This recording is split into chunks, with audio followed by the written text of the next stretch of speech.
Hello friend, नमस्कार। मैं doctor के डी श्रीवास्तव, होम्योपैथी के चमत्कार में आप सभी का स्वागत करता हूं और उम्मीद करता हूं कि आप लोग भी स्वस्थ होंगे और जहां भी होंगे लॉकडाउन के नियम का पालन कर रहे होंगे। मित्रों, आज के समय की सबसे बड़ी समस्या ये बन चुकी है कि वो चाहे वैवाहिक जीवन हो या वैवाहिक जीवन के पहले के समय का हो, बात करें तो ज़्यादातर औरतें, महिलाएं, किशोरियां या यूं कह लें कि 14 साल से लेकर के 40 से 45 साल की औरतें जनरली इन समस्याओं का सामना करना ही पड़ता रहता है और असाधारण वो ढेर सारे दवाइयों का शिकार भी होती हैं, जिन दवाइयों का शिकार होने के वजह से आगे चल कर के वह नेफ्रोटिक नेफ्राइटिक सिंड्रोम की शिकार हो जाती हैं, वह डायबिटिक हो जाती हैं, वह नेत्र विकार संबंधित बीमारियों से पीड़ित हो जाती हैं। तो कुल मिला जुला कर के ये कहें कि किशोरावस्था से लेकर के मैरिड लाइफ क्रॉस होने के बाद में 40 से 45 साल प्री एंड पोस्ट मेनोपॉज की स्टेज तक पहुंचते पहुंचते औरतों का ढेर सारी बीमारियों से घिर जाना, जैसे प्रारंभ में सर दर्द का होना, हाथ पैर में दर्द होना, अत्यधिक कमर को इस तरीके से पकड़ करके सवेरे के समय बहुत ज़्यादा दर्द होना, सैक्रल रीजन में बहुत सारा दर्द होना, पेल्विक गर्डिल में दर्द होना, लो बैक पेन होना, सर्वाइकल स्पॉन्डिलाइटिस का हो जाना, इन सब बीमारियों का अत्यधिक बढ़ने के वजह से बहुत ज़्यादा जो है भयावह स्थिति उत्पन्न हो जाती है। जब मेंसेज का पीरियड आता है, टाइम आता है, जब उनकी पीरियड की स्टेज होती है तो उस समय बहुत ज़्यादा पेड़ों में दर्द होना, अत्यधिक कमर में दर्द होना, रीढ़ की हड्डियों का टूटना, मांसपेशियों का जगह जगह से ऐसा लगना किसे कोई काट रहा है, और बहुत ज़्यादा एमसी के साथ साथ में उनको ये लगता है कि वह मानसिक, शारीरिक, दैहिक रूप से बहुत ज़्यादा थकी हुई सी है। इसके बाद में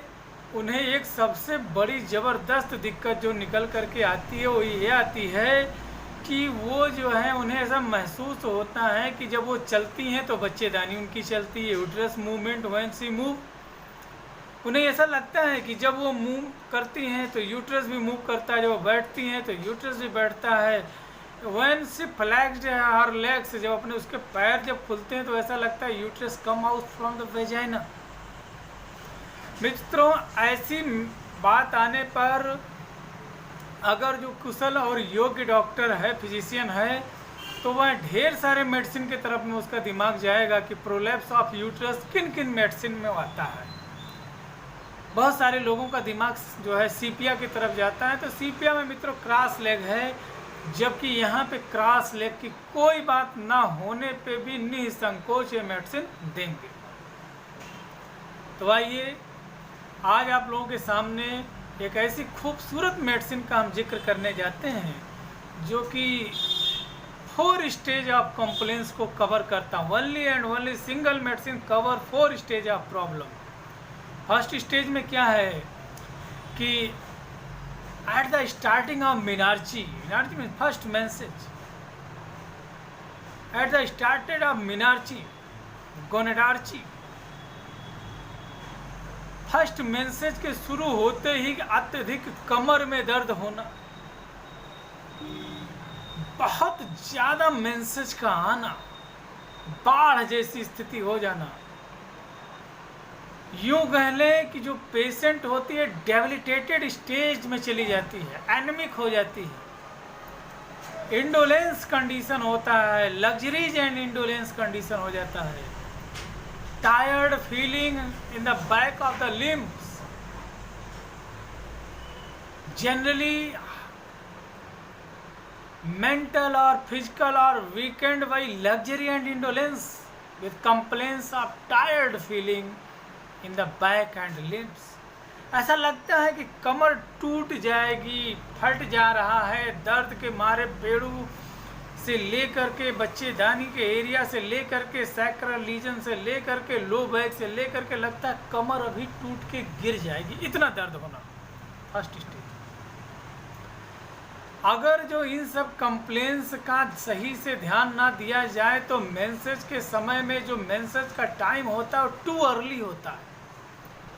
बहुत ज़्यादा मेंसेज का निकलना, बहुत ज़्यादा डार्क क्लाटेड ऑफेंसिव ब्लड का आना, जिसके वजह से मरीज मूर्छित अवस्था में चली जाती है, डेबिलिटेटेड स्टेट, एनेमिक, ब्रेस्ट जो है में सूजन आ जाना, निपल्स जो है टेंडर और पेनफुल हो जाता है,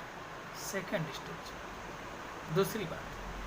थर्ड स्टेज में क्या हुआ कि ये सब कंप्लेंट्स अगर जो ठीक नहीं हुए तो बच्चेदानी जो है उसका जो यूट्रस है ऐसा लगता है कि प्रोलैप्स कर जाएगा, tendency to uterine prolapse due to weakness and general exhaustion of the system. ऐसा लगता है कि पूरी बच्चेदानी का जो सिस्टम है, जो यूटेराइन लिगामेंट है, इतने ढीले हो गए, कमज़ोर हो गए कि बच्चेदानी अभी बाहर भक्क से बाहर आ जाएगी, थर्ड स्टेज। फोर्थ स्टेज, अगर जो ये कंप्लेंट्स इसके सही ना हुए तो पेशेंट सफरिंग फ्रॉम प्रूराइटिस बल्बा, she feels that her private part swollen, there is great tenderness, itching, too much itching, burning, redness, hotness, and feels as there is a very difficult situation what she can do about her problem। ऐसा लगता है कि खुरचाते खुरचते खुरचते खुरचते वह अब पागल सी हो जाएगी। जो सबसे कॉम्प्लिकेटेड स्टेट होता है वो ये होता है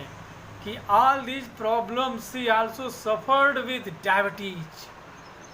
इन सब बीमारियों के साथ साथ में उसे एक नई बीमारी हो जाती है जो कि कन्वर्टेड इन न्यू स्टेज। क्या होता है कि कभी कभी एक ठीक होगा, दूसरा सही हो जाएगा, तीसरा जो है फिर से आ जाएगा, चौथा क्या हुआ, न्यू डिजीज कन्वर्ट करके, that is diabetic mellitus. Patient generally suffering from breast affection with diabetes, heavy albuminuria, proteinuria, ऐसी स्टेज में पहुंच जाना। तो मित्रों, इन सभी समस्याओं की सिर्फ और सिर्फ only and only one medicine which covers all these complaints, that is हेलोनियास डायोका। मित्रों, यह मेलेंथेसी फैमिली का प्लांट है जिसे यूनिकॉर्न प्लांट भी कहते हैं। सबसे बड़ी बात यह है कि इस प्लांट को ब्लेजिंग स्टार कहते हैं। जैसे कोई फूल अपनी मदमस्त स्टेज में आकर के फ्लावरिंग स्टेज में जाता है और जो है वो बढ़ता जाता है, बढ़ता जाता है, बढ़ता जाता है। इसका भी जो पेशेंट का जो सिम्टम्स है वो छोटे सिम्टम से शुरू होता है और menses, uterine complaints converted into hip to hip pain, low back pain, sacral region, pelvic girdle pain, then uterus complaints associated with, then prolapse of uterus, after that it change into pruritus bulba and finally settle down into diabetic mellitus। तो यही blazing stars है। तो मित्रों, अगर जो कोई भी औरत, माताएं, बहनें अगर जो इस तरीके की समस्याओं से जो है वह पीड़ित हैं तो हेलोनियास डायोका जो है अगर जो लेती हैं तो उनकी समस्त समस्याओं का सिर्फ और सिर्फ एक होम्योपैथिक मेडिसिन में इलाज करने की पूर्णतः क्षमता है। तो मैं जब भी वीडियो बनाता हूं तो मैं पोटेंसी की बात नहीं करता हूं। तो मित्रों, पोटेंसी का बात ना करने का सिर्फ और सिर्फ एक मकसद है कि हर इंसान के ऊपर दवा का जो पावर है वो अलग अलग होता है। इसलिए आप इस दवा का प्रयोग सिर्फ और सिर्फ रजिस्टर्ड होम्योपैथिक प्रैक्टिशनर के माध्यम से करें, या आप चाहें तो कमेंट बॉक्स में जा करके अपनी समस्या हमसे कहें, मैं आपको उचित पोटेंसी के बारे में सलाह दूंगा। यह आप क्लियर समझ लें और मेरा आपसे करबद्ध निवेदन है कि यह प्रैक्टिकल का विषय नहीं है, यह ऑब्जर्वेशन का विषय है, यह एक्सपेरिमेंट का विषय है जो कि सिर्फ और सिर्फ ओनली रजिस्टर्ड होम्योपैथिक प्रैक्टिशनर कर सकता है। इसके अलावा और किसी के अंदर यह क्षमता नहीं है कि आपको होम्योपैथिक मेडिसिन के बारे में सही सलाह दे। So please take this medicine under the supervision guideline of only and only registered homeopathic physician, not other any types of physician. So मित्रों, अगर जो आपको वीडियो मेरा उपयोगी लगा हो तो आप इसे शेयर करें, कमेंट करें और अपने मित्रों के पास भी भेजें व्हाट्सएप, फेसबुक पे, और मेरे चैनल को आप सब्सक्राइब करें। जय हिंद, जय भारत, जय होम्योपैथी। नमस्कार, बाय।